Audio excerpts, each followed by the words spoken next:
speaker is going to be Richard Bagley from the Morning Star. If you haven't already, pick up your free copy of the Morning Star. It's excellent. Richard. Thanks, Aaron. Thank you very much. There are some people who tell us that there are no alternatives at all to austerity. That all we can hope for is cuts, mass joblessness, privatisation, and working until we drop. I say this: those who tell us there's no alternative should step aside. They're a busted flush. They're useless unless you are one of the 1,000 people who have just got £59 billion richer. And if they refuse to step aside, then it's up to us to ramp up the pressure to make sure that they do. And that's what we're here to do today. We're here in memory of 53-year-old Stephanie Bottrill, a woman hounded by the government's demand for an extra £20 in bedroom tax a week. A woman who 13 months ago walked past the packed boxes piled up in a home she had lived in for years and hand-posted letters to her friends and her family.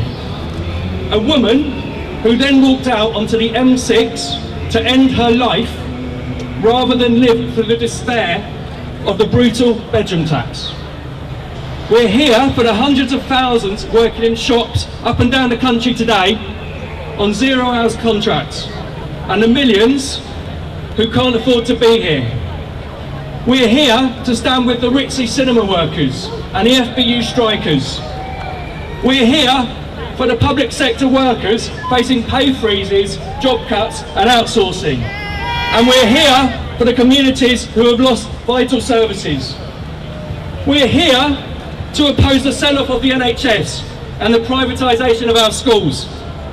We may number the tens of thousands, but we represent millions. This is the spirit we represent, and we will not let them down. So our job today is clear. There's a hunger in this country for an alternative to austerity.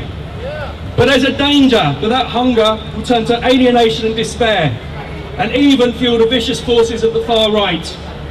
And the mainstream media has been playing a dangerous game. It's done its best to sideline voices calling for an alternative to austerity. But it's always been the same.